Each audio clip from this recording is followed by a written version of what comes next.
भाइयों और बहनों, आज उत्तर प्रदेश चुनाव को लेकर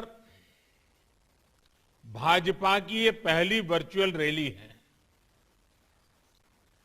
इतने कम समय में टेक्नोलॉजी को माध्यम बनाते हुए इतने ज्यादा लोगों को एक साथ जोड़ना, ये भाजपा कार्यकर्ताओं की दिन रात की मेहनत का ही परिणाम है। एक जीवंत संगठन का ये सबूत है। हजारों कार्यकर्ताओं ने मुझे आज के इस संबोधन के लिए सुझाव भी भेजे हैं। ये भी ग्रास रूट के कार्यकर्ताओं की सक्रियता का एक जीता जागता उदाहरण है। मां शाकंभरी के आशीर्वाद से मैं इस चुनावी अभियान की शुरुआत कर रहा हूं। बागपत, शामली, गौतम बुद्ध नगर, मुजफ्फरनगर और सहारनपुर से हमारे साथ जुड़े प्रत्येक मतदाता का भी मैं आदरपूर्वक स्वागत और अभिनंदन करता हूं। साथियों, पश्चिम उत्तर प्रदेश की ये वो धरती है जिसने 1857 की क्रांति में देश को एकजुटता का संदेश दिया था। कमल के फूल और रोटी ने हमेशा देश को बांटने वालों को मुंह तोड़ जवाब दिया है। हम एकजुट रहेंगे तो कोई हमें कभी परास्त नहीं कर पाएगा। हर एक का प्रयास ही उत्तर प्रदेश को वो ऊंचाई देगा जिसका वो हमेशा से हकदार रहा है। साथियों, जब मैं 5 साल पहले चुनाव के समय पश्चिमी यूपी में आया था तो आपसे कहा था कि यूपी के विकास के लिए हम कोई कोर कसर बाकी नहीं छोड़ेंगे। इन 5 वर्षों में योगी जी के नेतृत्व में यूपी सरकार ने पूरी ईमानदारी से, पूरी निष्ठा से आपकी सेवा करने का, यूपी के विकास का प्रयास किया है। कोई भूल नहीं सकता है 5 साल पहले यूपी को लेकर क्या चर्चा होती थी। 5 साल पहले दबंग और दंगाई ही कानून थे। उन्हीं का कहा ही शासन का आदेश था। 5 साल पहले व्यापारी लूटता था। बेटी घर से बाहर निकलने में घबराती थी और माफिया सरकारी संरक्षण में खुलेआम घूमते थे। पश्चिमी यूपी के लोग कभी नहीं भूल सकते कि जब ये क्षेत्र दंगे की आग में जल रहा था तो पहले वाली सरकार उत्सव मना रही थी। उत्सव 5 साल पहले गरीब, दलित, वंचित, पिछड़ों के घर, जमीन, दुकान पर अवैध कब्जा, ये समाजवाद का प्रतीक था। लोगों के पलायन की आए दिन खबर आती थी। अपहरण, फिरौती, रंगदारी ने मध्यम वर्ग को, व्यापारियों को तबाह करके रख दिया था। 5 साल में योगी सरकार उत्तर प्रदेश को इन हालातों से बाहर निकाल करके लाई है और ये कोई मामूली काम नहीं है। मैं भी सालों तक एक राज्य का मुख्यमंत्री रहा हूं। इतने कठिन परिस्थितियों से प्रदेश को बाहर लाना, दंगों से मुक्त कराना, शांति और सुख की जिंदगी का विश्वास पैदा करना। साथियों, आज यूपी का किसान हो, कर्मचारी हो, व्यापारी हो या फिर माताएं, बहनें, बेटियां, सभी को सुरक्षा और सम्मान मिल रहा है। जो माफिया और गुंडे खुद को कानून से भी बड़ा मानते थे, यूपी की भाजपा सरकार ने उन्हें कानून का मतलब समझा दिया है और इसलिए आज चुनाव के इस माहौल में वो पूरी ताकत लगा रहा है कि किसी भी तरह जो गुंडागर्दी करने वाले लोग थे ना, वो अवसर की तलाश में कैसे भी करके उनको सत्ता में वापस आना है। ऐसी अनुकूल सरकार उनको चाहिए कि उनको उनके अपने खेल खेलने में सुविधा हो। हम यूपी में बदलाव के लिए खुद को खपा रहे हैं, जबकि वो आपसे बदला लेने की ठान कर बैठे हैं। इन लोगों ने जिन्हें टिकट दिया है, उनकी भाषा, उनका व्यवहार, उनका इतिहास, उनके करतूत, उनके कारनामे, ये सारे उनके सबूत हैं। ये बदला लेना ही हमेशा से उनकी सोच रही है और इसलिए मैं ये देखकर खुश हूं कि उत्तर प्रदेश के लोग इन दंगाई सोच रखने वालों से बहुत सावधान हैं, बहुत सतर्क है। उत्तर प्रदेश की जनता वो पुराने दिन वापस नहीं चाहती है। इन बदला लेने वालों के बयानों को देखकर यूपी के लोगों ने ठान लिया है कि इस बार पहले से भी ज्यादा मतों से भाजपा को विजयी बनाएंगे। हमारा काम और उनके कारनामे, उनकी कारस्तानी, ये सब देखकर इस बार भी यूपी की जनता भाजपा को भरपूर आशीर्वाद देने आ रही है और इसमें भी जो हमारे फर्स्ट टाइम वोटर्स हैं, जो पहली बार मतदान करने जा रहे हैं, वे तो उत्साह और उमंग से भरे हुए हैं। भाजपा की सरकार बना के लिए वो खुल करके भाजपा के साथ है। पहली बार वोट डालने वाले जा रहे युवा भी इसको समझ रहे हैं कि अब यूपी को फिर से गुंडों, माफियाओं के हवाले नहीं करना है।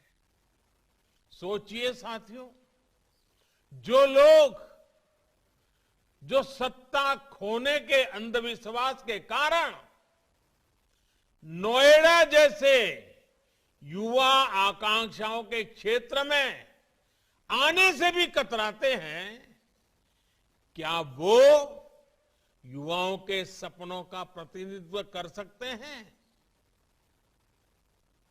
जो देश के अपने टीके पर विश्वास नहीं करते, वैज्ञानिकों पर विश्वास नहीं करते, जो अफवाहों को हवा देते हैं, क्या वो यूपी के युवाओं के टैलेंट, उनके इनोवेशन का, उनकी कल्पकता का सम्मान कर सकते हैं? यूपी को ऐसी सरकार चाहिए जो अपनी विरासत पर गर्व करे और ज्ञान, विज्ञान और आधुनिकता को बढ़ाए। ये काम भाजपा ही कर रही है और भाजपा ही कर सकती है। बीते 5 सालों में अगर यूपी में अनेकों नए शिक्षण संस्थान खुले हैं, आईटीआई खुली है, नए मेडिकल कॉलेज बने हैं, इतने सारे नए विश्वविद्यालय बने हैं, तो इसके पीछे युवा सपने ही है, युवा आकांक्षाएं ही हैं। भाइयों और बहनों, सबका साथ, सबका विकास, सबका विश्वास और सबका प्रयास, ये हमारे लिए डबल इंजन सरकार की नीति और निष्ठा का मूल मंत्र भी है। बीते वर्षों में जो भी योजनाएं भाजपा सरकार ने लागू की है, उनका लाभ सभी को मिला है, बिना किसी भेदभाव मिला है। यही भावना तो हमारे संविधान के मूल में है। ऐसा ही भारत ने और ऐसा ही भारत तो बाबा साहब भीमराव आंबेडकर देखना चाहते थे। ऐसे ही विकास के लिए चौधरी चरण सिंह जी ने अपना जीवन समर्पित किया। साथियों, जिन्होंने गरीब की तकलीफ न कभी देखी, न कभी महसूस की, हमेशा जमीन से कटे रहे, वो ना गरीब को समझ सकते हैं, न उसका भला कर सकते हैं। गरीबों की भाजपा सरकार ने कैसे काम किया है, उसका एक उदाहरण गरीबों के पक्के घर है। पहले वाली सरकार ने अपने 5 साल में गौतम बुद्ध नगर में सिर्फ 73 घर बनाए थे, 73। जरा सुनिए आप लोग, 5 साल में 73 घर। योगी जी की सरकार ने इन्हीं 5 सालों में उस एक जिले में करीब करीब 23,000 घर बनाकर शहरी गरीबों को दिए हैं। सोचिए, कहां 73 घर 5 साल में और कहां 23,000 घर। सहारनपुर शहर में भी पहले वाली सरकार ने सिर्फ 221 घर गरीबों के लिए बनवाए थे। 221, 5 साल में 221। योगी जी की सरकार ने इन्हीं 5 सालों में 18,000 से ज्यादा घर बनाकर सहारनपुर के गरीबों को दिए हैं। इसी तरह शामली, मुजफ्फरनगर और बागपत शहर में भी कुल मिलाकर पिछली सरकार ने 5 साल में सिर्फ 800 घर बनाए थे। 5 साल में इतने सारे बड़े इलाके में 800 घर। योगी जी की सरकार ने इन 3 शहरों में 5 साल में 33,000 से ज्यादा गरीबों को घर बनाकर दिए हैं। जब गरीब का दर्द दिल में हो तो सरकार ऐसे ही दौड़ती है, ऐसे ही काम करती है। यही फर्क है जो आज यूपी के लोग देख रहे हैं, समझ रहे हैं। पिछली सरकार जहां पूरे यूपी में कुछ हजार घर ही बनवा पाई थी, वहीं योगी जी की सरकार ने अपने 5 साल में 33 लाख से ज्यादा घर बनाकर गरीबों को दिए हैं। यानी ये 33 लाख गरीब इन 5 सालों में लखपति बने हैं। आज इनके पास लाखों का घर है। और इसमें भी सबसे बड़ी बात ये कि इनमें से ज्यादातर घर महिलाओं के नाम है, माताओं बहनों के नाम है। यानी हमारी सरकार ने यूपी की लाखों महिलाओं को उनके घर का मालिक बनाया है। साथियों, भाजपा के नेतृत्व में यूपी सरकार जो कुछ भी कर रही है, उसका सबसे अधिक लाभ दलितों को, वंचितों को, पिछड़ों को हो रहा है। मुफ्त इलाज हो, मुफ्त गैस कनेक्शन हो, शुद्ध पेयजल का कनेक्शन हो, पीने के पानी की व्यवस्था, ये समाज के हर वर्ग के, हर संप्रदाय के जीवन को आसान बना रहा है। विशेष रूप से हमारी बहनों, बेटियों को गरीबों की सरकार का सबसे अधिक लाभ मिल रहा है। 3 तलाक के खिलाफ जो कानून हमारी सरकार ने बनाया, उसका लाभ हमारी लाखों मुस्लिम बहन बेटियों को हुआ है। बेटे बेटी को एक समान मानने वाली हमारी सरकार अब बेटियों की शादी की उम्र को 21 साल करने का प्रयास कर रही है। इससे बेटियों को अपने सपने पूरे करने में और मदद मिलेगी। भाइयों और बहनों, गरीबों की सरकार की प्राथमिकता क्या है? ये दुनिया पर आए ये 100 साल में सबसे बड़ा संकट, इतनी बड़ी महामारी, इतनी बड़ी बीमारी विश्व के कोने कोने में फैली हुई, और 100 साल में कभी ऐसा नहीं हुआ है। उस समय गरीबों के लिए सोचने वाली, गरीबों के लिए जीने वाली सरकार कैसे काम करती है, यह आज देश अनुभव कर रहा है। भारत प्रधानमंत्री गरीब कल्याण अन्न योजना के तहत एक एक गरीब परिवार का ध्यान रखा है। उत्तर प्रदेश के 15 करोड़ नागरिकों को डबल इंजन सरकार मुफ्त राशन उपलब्ध करा रही है। ये वही उत्तर प्रदेश है जहां 5 साल पहले राशन की दुकानों से गरीबों का राशन चोरी हो जाता था।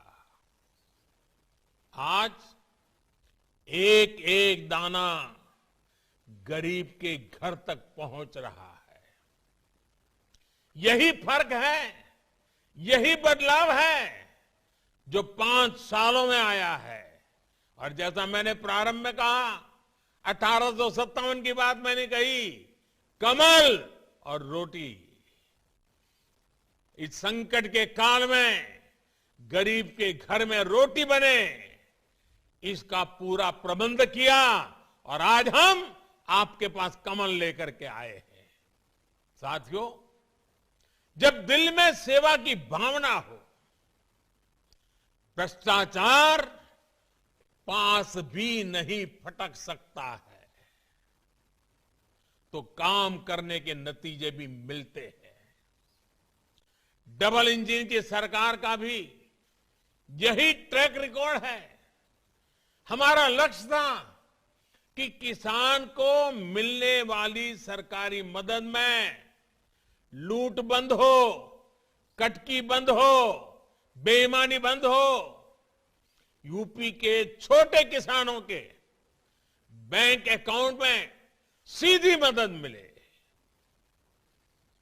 आज पीएम किसान सम्मान निधि से यूपी के किसानों को 43,000 करोड़ रुपए से अधिक, 43,000 करोड़ रुपए सीधे उनके जेब में, उनके बैंक खातों में मिले हैं। इसका बहुत बड़ा लाभ छोटे किसानों को हुआ है और मेरा ये पक्का विश्वास है, अब समय आ गया है, हमें छोटे किसानों की ज्यादा चिंता करने की जरूरत है और ये हमने काम शुरू कर दिया है। छोटे किसान ही हमारे ग्रामीण जीवन को बदलेंगे। छोटे किसान भी हमारी किसानी अवस्था को बदलने में मेरी बहुत बड़ी ताकत है। सरकार द्वारा दशकों से अधूरी पड़ी सिंचाई परियोजनाओं को पूरा करने, फसल बीमा योजना का दायरा बढ़ाने, पेंशन योजनाओं का लाभ भी छोटे किसानों को हुआ है। छोटे किसानों का धन हमारे पशुधन से भी बढ़ता है। इसके लिए सरकार ने कामधेनु आयोग बनाया है। डेयरी सेक्टर के इंफ्रास्ट्रक्चर के लिए आज हजारों करोड़ रुपए निवेश किए जा रहे हैं। सरकार ने एक बहुत बड़ा अभियान चलाकर लाखों पशुपालकों को किसान क्रेडिट कार्ड की सुविधा भी जोड़ी है। पशुओं में फुट एंड माउथ डिसीज, खुरपका, मुंहपका के नियंत्रण के लिए जो राष्ट्रव्यापी टीकाकरण मिशन चलाया गया है, उससे भी किसानों को बहुत लाभ हुआ है।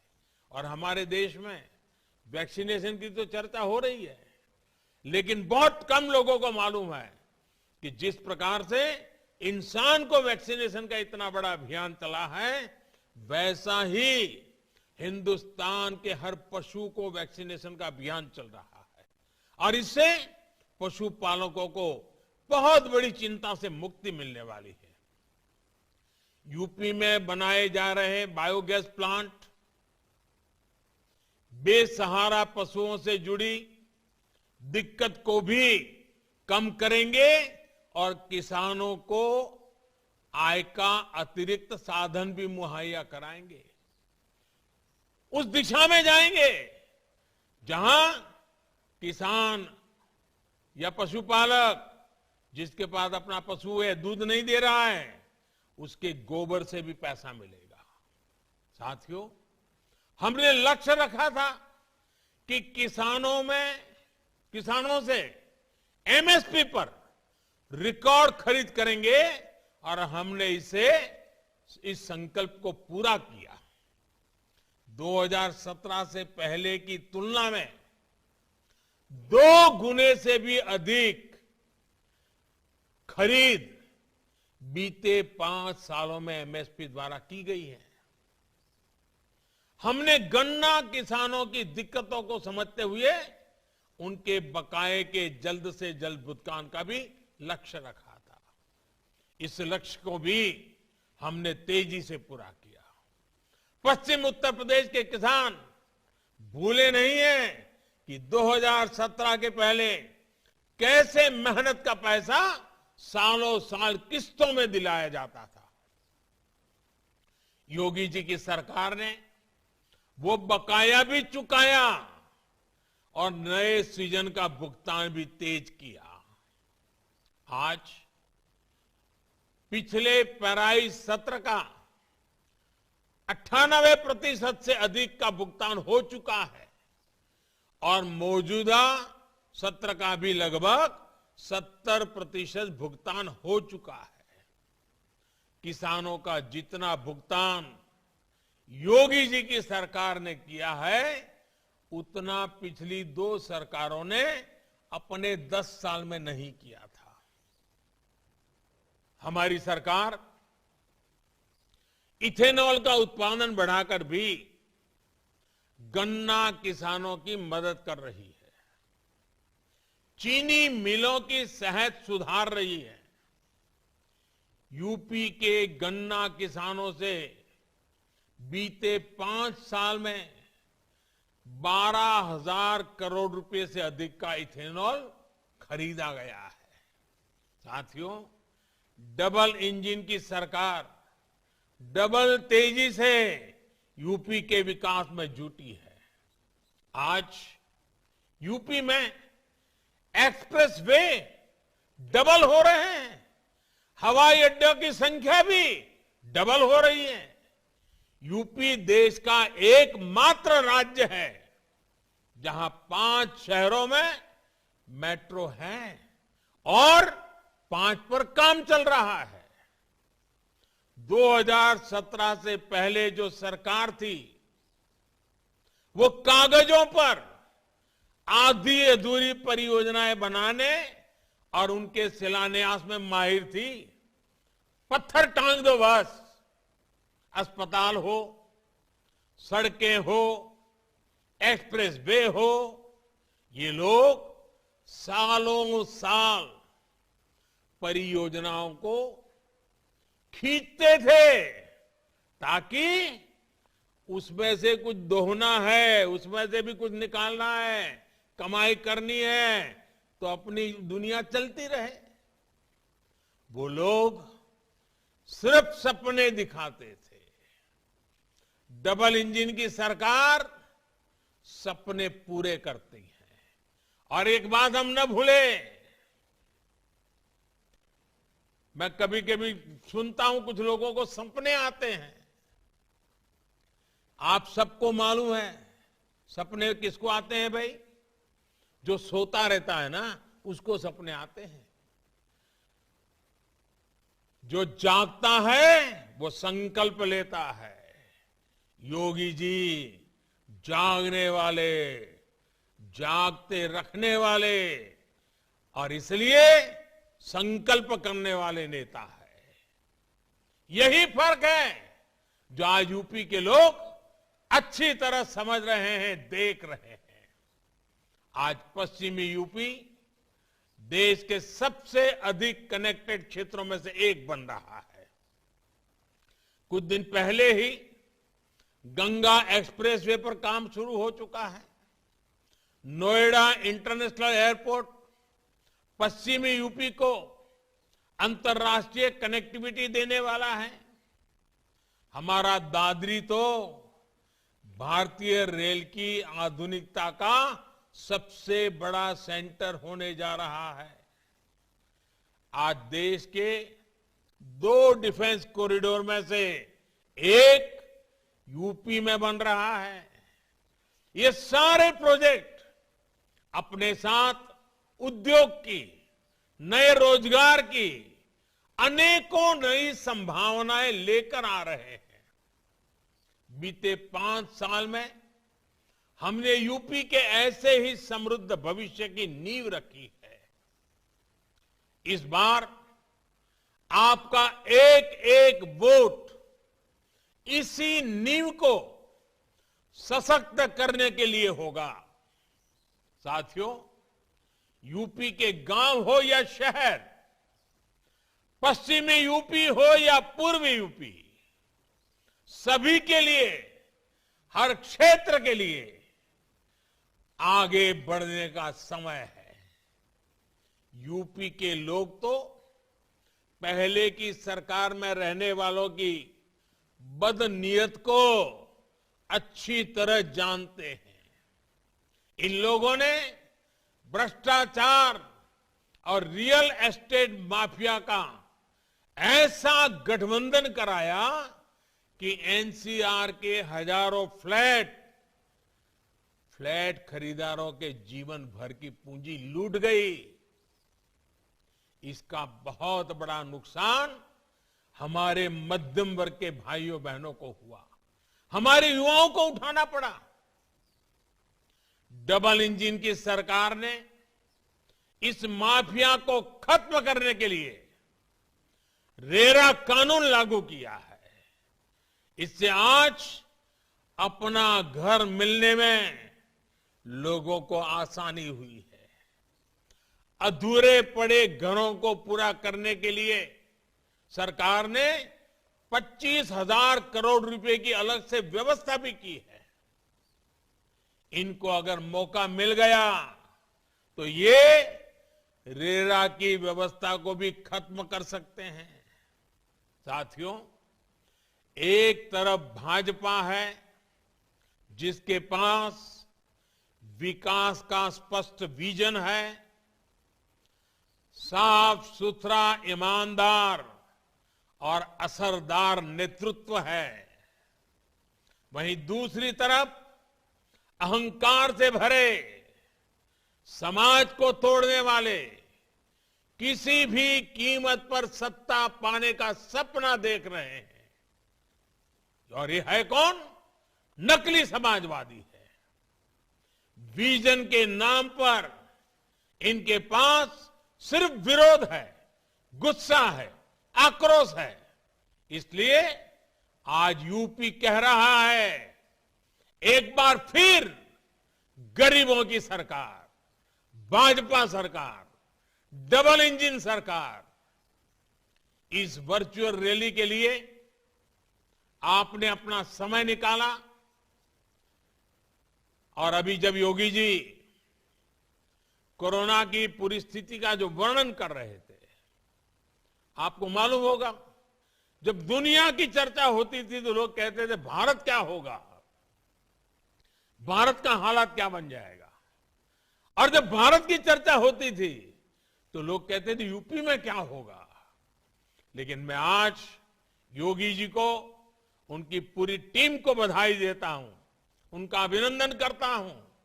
जिस प्रकार से इस कोरोना कालखंड में एक एक जिंदगी बचाने के लिए वो जी जान से खप गए। मैं अभी 1-2 दिन पहले टीवी देख रहा था, चुनाव की इस गहमा गहमी में भी योगी जी सुबह सुबह अस्पताल पहुंच गए, मरीजों की सेवा हो रही कि नहीं वो देख रहे थे, वैक्सीन की क्या अवस्था है वो देख रहे थे, कोरोना की स्थितियां क्या है वो देख रहे थे। चुनाव के इन समय में अपने राज्य के लोगों की ऐसी चिंता करने वाला नेता अगर हमारे पास है, ऐसी सरकार है जो जन जन के सुख के लिए काम करती हो। और इसलिए मैं उत्तर प्रदेश के नागरिकों को, उत्तर प्रदेश के युवाओं को, उत्तर प्रदेश की माताओं बहनों को हृदय से आग्रह करता हूं, यह समय देश को आगे बढ़ने का है। यह समय उत्तर प्रदेश देश को आगे बढ़ाने वाली एक बहुत बड़ी ताकत बन जाए, उत्तर प्रदेश स्वयं में एक शक्ति बन जाए, ये अवसर हमारे सामने है। और इसलिए मैं आज आग्रह से कहता हूं, इस चुनाव में भारी मात्रा में मतदान कीजिए। आपके संतानों के उज्जवल भविष्य के लिए मतदान कीजिए। आपका गांव, आपके गरीब, आपके किसान, आपकी माताएं बहनें, उनके कल्याण की बात हो, उनकी सुरक्षा की बात हो, उनके उज्जवल भविष्य की बात हो, आप भारी मात्रा में मतदान करके, आपके एक वोट की ताकत होती है, एक वोट का सामर्थ्य होता है जो उत्तर प्रदेश को सुरक्षित रखेगा। आपके एक वोट की ताकत है जो उत्तर प्रदेश को विकास की नई ऊंचाइयों पर ले जाएगा। यह आपके वोट की ताकत है जो आपके बच्चों के भविष्य को सुरक्षित करेगी। और इसलिए मैं आपको हृदय से धन्यवाद देते हुए साधुवाद देते हुए इस वर्चुअल समिट में आपने समय निकाला, आपका आभार व्यक्त करते हुए मेरी वाणी को विराम देता हूं। बहुत बहुत धन्यवाद।